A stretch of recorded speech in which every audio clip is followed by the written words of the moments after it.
things have changed in the last 3 weeks since the Mexican government announced the presence of over 5,000 new soldiers coming in to help us with the Juarez Police Department. Not only that, 18 generals, colonels, majors of the Mexican Army will be occupying all of the command posts within the police department. And since the announcement, crime has gone down about 80% of the level we had during the month of February. We had about 10 killings every day during February. Since then, we've had an average of 1 killing a day. So, but at the cost of having this enormous military presence on the streets, it must be rather surreal. It is.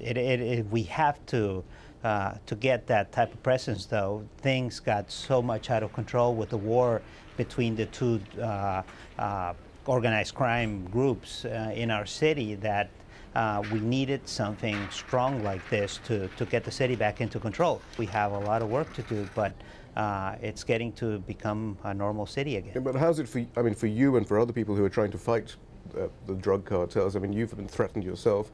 I mean, how are you able to live under these conditions? Well, we have to take all those threats very seriously, and the city itself is not an entity that fights drug cartels or organized crime. We take care of regular crime, which is also, because of the war, very high within the last year. So we're not constitutionally empowered to fight drug cartels, nor do we have the money or the resources as a city to do it.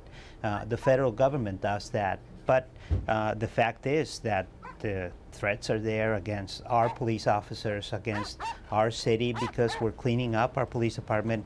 There was a lot of corruption, there was a lot of interaction with organized crime, and we cleaned it up. That hurt organized crime. Mayor Cook, if some of the headlines are to be believed in the US press, certainly, then El Paso's proximity to Juarez must lead to enormous fear then in your city. Is that what you find? Not really. I mean, I can walk to Mayor Reyes Farisa's office in about 15 minutes from my office. So we do have a close proximity. But the violence has not crept across the border. We have not found one substantiated case where it has come across. There's been some threats, but I think in general the El Paso population does not feel threatened. But what do you make of all the coverage which suggests, again, the spillover into El Paso and other cities on the border? Well, I call it spin, and that's on whose behalf, though? Well, it's, you know, bad news sells stories, and so the media, unfortunately, has put a very negative spin. I mean, it must be every day I get a call from somebody asking me how much of the violence is spilled across the border, and they seem really disappointed when I tell them, well, it hasn't. Well, we've seen spillover, but not in El Paso. You've seen it in places like Phoenix, which is a distribution point. You've seen it in Atlanta, which is a distribution point. Right, so that suggests then it's not so much spillover as two parts of the same industry, basically, which have been working relatively quietly up until this point now. It is. It is a spillover factor. It is something that needs to be addressed jointly by both countries.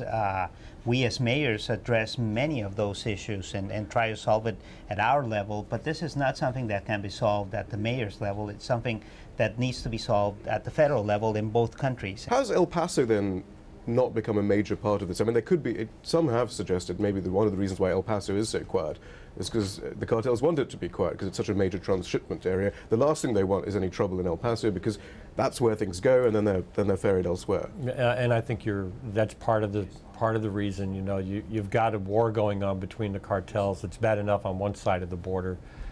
Now you've seen the Mexican government step in with military power, almost to the point, it's not to the point of martial law, but it has some of the aspects of martial law. I think the last thing they want to do is to have us declare the same kind of activity, putting troops on the border. I know. But is the calm in El Paso then deceptive? I mean, El Paso is deeply involved in what's going on. Oh, well, the whole United States is deeply involved in what's going on. There's probably more gun dealers along the border of Texas and Mexico than there are gas stations. But do you think then that the focus then on spillover from Mexico into the US is incredibly erroneous and not helpful then? Because the suggestion of calm in El Paso means that a lot of the issues in El Paso aren't being dealt with then.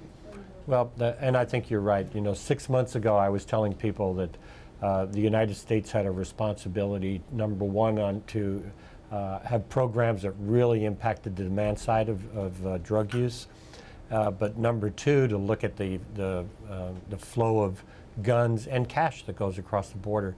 Thousands of trucks a day come from the maquiladoras in Juarez into El Paso, and then they return, and now they're returning supposedly empty, but we don't know that they're empty. But surely that would suggest then that there must be major problems, or more hidden perhaps, more quiet problems with corruption than in El Paso as well then. Well, there's corruption in both sides, and there have been convictions on both sides of the border for corruption issues within the police forces, the customs agents. Of course, it is much more prevalent on the Mexican side, where the exchange rate makes it easier and cheaper to. But without high-level corruption on the U.S. side, could what's going on in Juarez be happening? I mean, would it be worth their while? It is, of course, much more difficult to do it. We know there is corruption, and I think it's something that's known in both sides of the border. It is something that both countries need to take a look at and need to fight to maintain security. Do you hear about similar sort of threats? I mean, every year we find Border Patrol agents, police officers, Customs and Immigration officers who are paid off to wave cargo through that they know is tainted. Is there a similar climate of fear and so on that we're seeing in Juarez, though, in El Paso, but on the quiet, perhaps? I personally don't think so. But there are some aspects of the crime that's taken place in Juarez that actually started in El Paso. For example, the Azteca gangs, which are part of the enforcement arm of the cartels and part of the local distribution network, especially in the city of Juarez, actually started out as a prison gang in El Paso County Jail. So I mean, we incubated that notorious gang of hoodlums and then introduced them into Juarez. Yes. So I mean, we have a responsibility for that also.